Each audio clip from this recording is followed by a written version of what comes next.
Esse é o Ancapso e nós vamos falar agora sobre uma denúncia que foi feita contra o Alexandre de Moraes na Comissão Interamericana de Direitos Humanos da OEA. Tá? É uma comissão que é importante, ela é reconhecida no Brasil pela Constituição Brasileira, o Brasil é signatário do Pacto de São José da Costa Rica, que é um pacto sobre direitos humanos e que reconhece inclusive que decisões dessa Corte Interamericana têm validade no Brasil, né?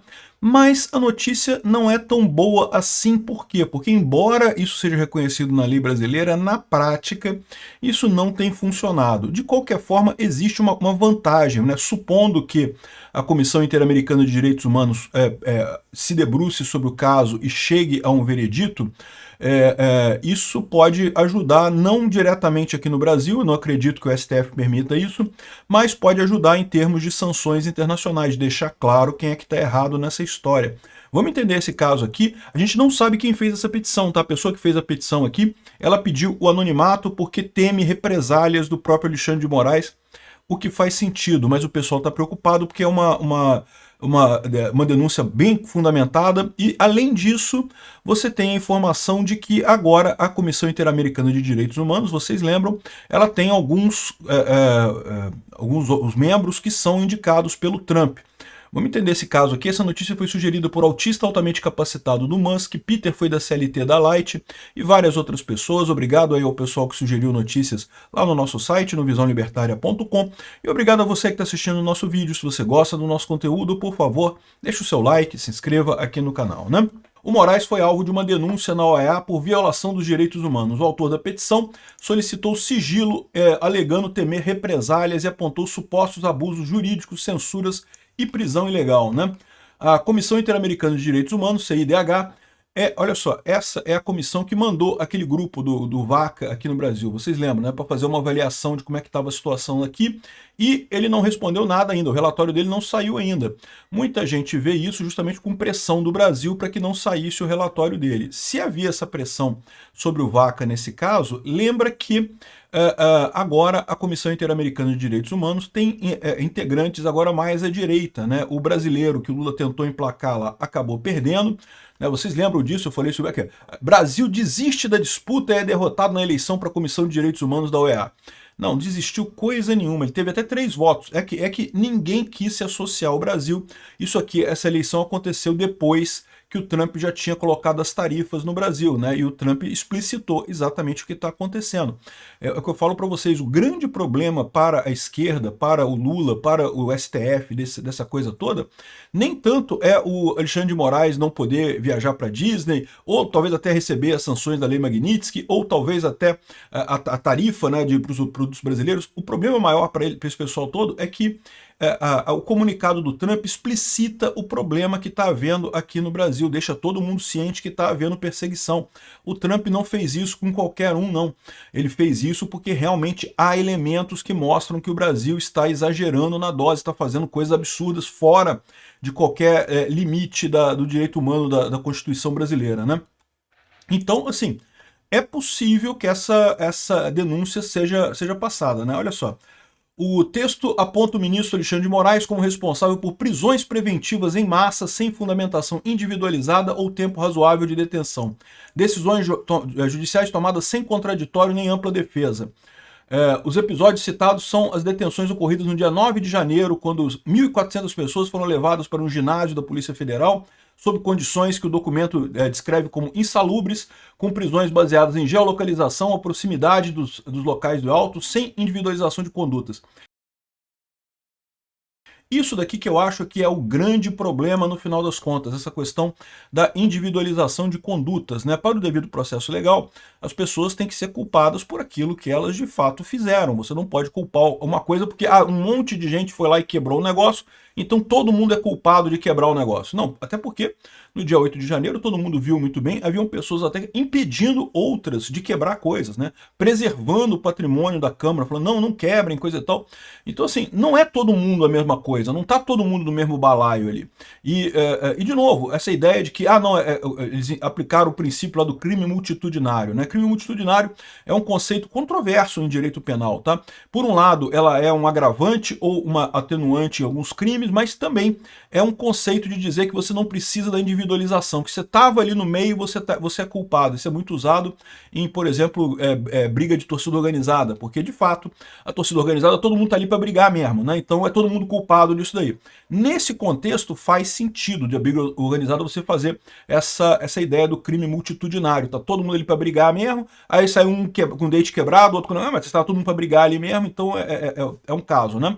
No caso do 8 de janeiro, não há essa certeza. Haviam pessoas ali no 8 de janeiro que queriam um golpe de Estado? Eu tenho certeza que tinha. Eu tenho certeza que algumas pessoas ali queriam sim golpe de Estado, achavam que quebrando a Câmara, quebrando o STF, coisa iam conseguir que os militares se mexessem, coisa e tal. Mas isso não quer dizer que todos queriam isso. Muitos estavam ali querendo protestar contra as eleições, contra outras medidas, contra um monte de coisa. Então, ou seja, dizer que todo mundo que estava ali contribuiu para que estava fazendo a mesma coisa é diferente. Torcida organizada, a gente sabe o que serve torcida organizada. O pessoal se organiza para um bater no outro mesmo, para arrumar briga. Então faz sentido você considerar esse conceito de que se estava lá no meio, meu amigo, é culpado do mesmo jeito. No caso do 8 de janeiro, isso não faz sentido, né? Individualização da conduta é fundamental, a gente não viu isso. Você pode ver, as penas são todas mais ou menos as mesmas, 17 anos, 14 anos, tem algumas gradações conforme o Alexandre de Moraes achou que a pessoa estava no grupo A ou grupo B, mas a verdade é que não teve individualização, não teve o que a pessoa fez, o que a pessoa fez. O caso da Débora, que foi lá, por exemplo, e pichou a estátua com batom, né? Não tem isso, eles falam que porque ela estava lá no meio, ela queria derrubar o Brasil, queria derrubar o Estado, não sei o que lá, uma coisa que absolutamente não faz sentido de maneira alguma. É sim uma violação dos direitos humanos, né? Além do STF, a Procuradoria-Geral da República, a PGR, o TSE e o Congresso Nacional e o presidente Lula são mencionados também nessa denúncia, mas a denúncia é contra o Alexandre de Moraes.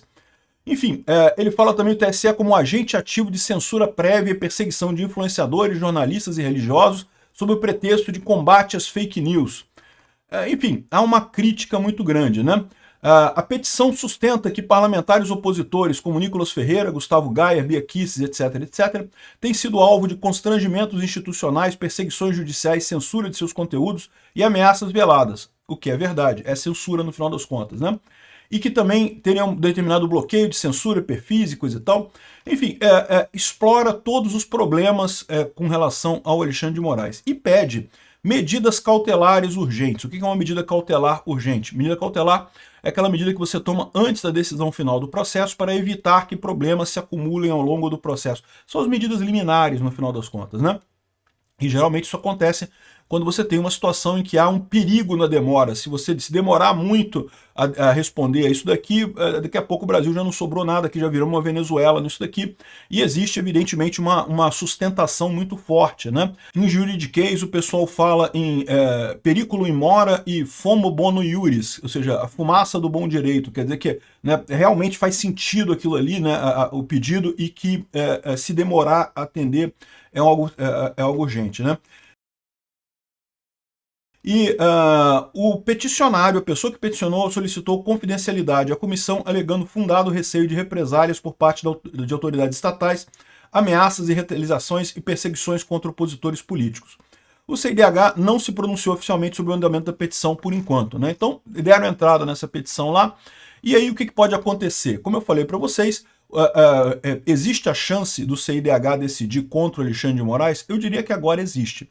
Até um tempo atrás não existia, não. Até a época que o Pedro Vaca esteve aqui, a CIDH ainda era fortemente influenciada pela esquerda, só tinha esquerdista ali, então muito pouca chance de dar alguma coisa. Agora, o Trump colocou 2 pessoas lá na CIDH e mais do que isso, existe a mão do Trump nisso daí. O que eu quero dizer com a mão do Trump nisso? A OEA é sustentada basicamente pelos Estados Unidos. A verdade é essa. Quem dá dinheiro, quem mantém a OEA é os Estados Unidos. Então, financeiramente, todo mundo está muito ciente de que se o pessoal não der um jeito de fazer a coisa justa, de não ceder ao esquerdismo, né? Se continuarem cedendo ao esquerdismo, vão ficar sem dinheiro, né? E esse pessoal todo ganha bem, bicho. Talvez você não saiba disso, mas esse juiz lá da OEA é um carguinho bom, cara. Tu ganha uma grana boa sem fazer porra nenhuma no final das contas. Tem um status bacana, não, porque eu sou um juiz internacional, ó, pipipi, popopó. Mas no final das contas é um bom emprego, né? E eles sabem que pode acabar esse emprego. O TPI, o Tribunal Penal Internacional, está em penúria por conta justamente dos Estados Unidos ter tirado qualquer financiamento que fosse para lá e ainda colocado sanções contra esse tribunal por conta do caso lá do Netanyahu, né? Então, eu diria que, assim, não estou dizendo que é certeza isso ser aprovado na OEA, esse processo andar, mas existe uma possibilidade sim. Para você ter uma ideia, um comissário da OEA criticou a saída do Brasil da Aliança sobre o Holocausto, né? Vocês sabem, no meio dessa confusão toda, o Lula ainda resolveu brigar mais com Israel e com os Estados Unidos, porque, né, é o Lula, né? Eu já falei para vocês, o Lula quer a briga, o Lula quer jogar o Brasil no buraco para que ele possa tentar jogar essa cartada para ficar nas eleições de 2026. É isso que o Lula quer. Ele quer uma briga mesmo, né? Enfim, ele saiu, tirou o Brasil da aliança sobre o Holocausto e o pessoal criticou. Ou seja, para você ver que pelo menos tem vozes lá na OEA agora que podem ouvir esse caso de forma justa, né? Mas aí vem um outro problema, que é um problema de todos esses tribunais internacionais, inclusive o Tribunal Penal Internacional, que é o seguinte: e se eles decidirem que sim, Alexandre de Moraes é culpado, cadeia para o Alexandre de Moraes, solta todo mundo, acaba com esse processo, o que acontece nessa situação, né? Porque, em tese, aqui, ó, decisões da CIDH têm força no Brasil? Sim, as decisões da Corte Interamericana de Direitos Humanos têm validade no Brasil. O Brasil é signatário da Convenção Americana sobre Direitos Humanos, reconheceu a jurisdição da Corte Americana, o que significa que suas decisões são obrigatórias para o país.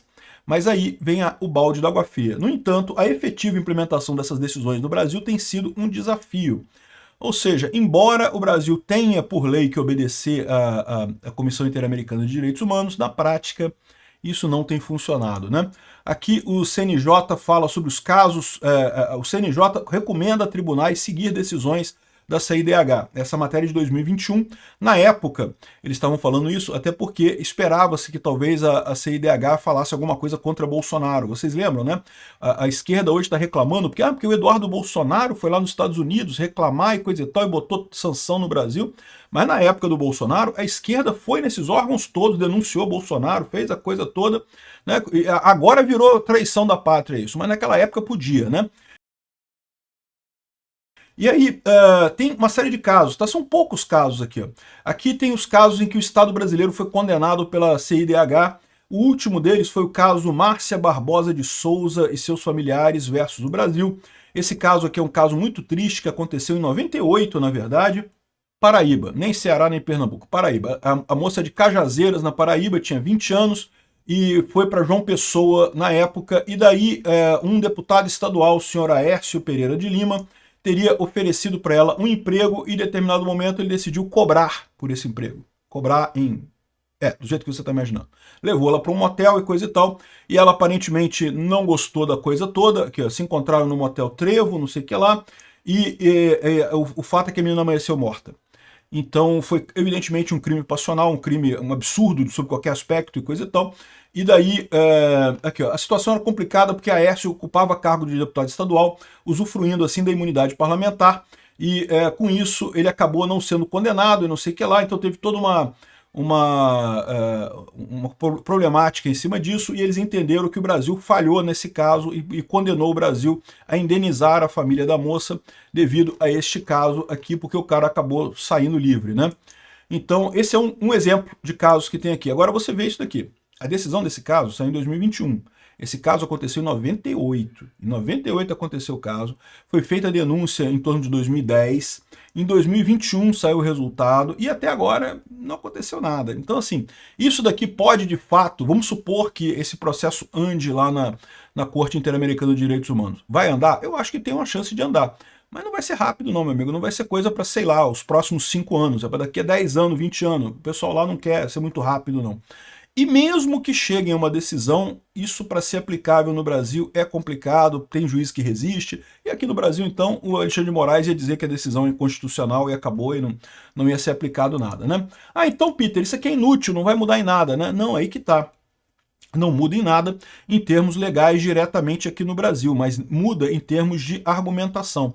Como eu falo para vocês, uma das preocupações que o Trump tem em colocar a lei Magnitsky no Alexandre de Moraes e outras punições mais pesadas é justamente que ele tem que estar embasado nisso daí.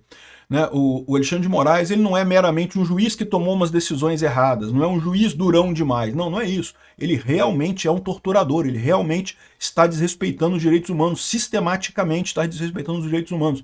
Então tem que ter uma coisa muito forte. Uma decisão da CIDH, mesmo que não seja a decisão final, mesmo que não seja o mérito da coisa, se meramente houver uma decisão intermediária favorável nesse sentido, né, alegando que reconhece a existência de ilícitos e coisa e tal, e dando alguma cautelar que seja nesse momento, isso já poderia servir de embasamento para o Trump. E como o Trump tem esse relativo controle, não tem controle, evidentemente, é um órgão independente, mas ele agora pelo menos não está 100% nas mãos da esquerda, existe a possibilidade de alguma coisa sair aqui. E aí o Trump pode usar essas decisões para embasar a lei Magnitsky e outros processos contra o Alexandre de Moraes. Isso é sim uma coisa importante. Em última análise, o que a gente está lutando aqui é para a verdade prevalecer sobre a mentira, né? O Alexandre de Moraes inventou uma mentira totalmente estapafúrdia de um golpe que foi dado num domingo que não tinha ninguém, não sei o que lá, por velhinhas com Bíblia na mão, e a imprensa brasileira está fazendo força para isso seguir. A esquerda no mundo todo acha que é isso mesmo a história, porque a esquerda, vocês sabem, né, segue muito essa mídia brasileira e acaba caindo nessa mesma lorota. O mais importante é a verdade prevalecer, e nesse sentido isso daqui pode sim ser útil. Obrigado por assistir o vídeo até o final. Além de curtir, compartilhar e se inscrever no canal, considere se tornar patrocinador com valores a partir de R$ 1,99. Clique no botão Seja Membro abaixo para saber as condições e vantagens de patrocinar o canal. Mais informações sobre o nosso projeto, visite nossos sites indicados na tela.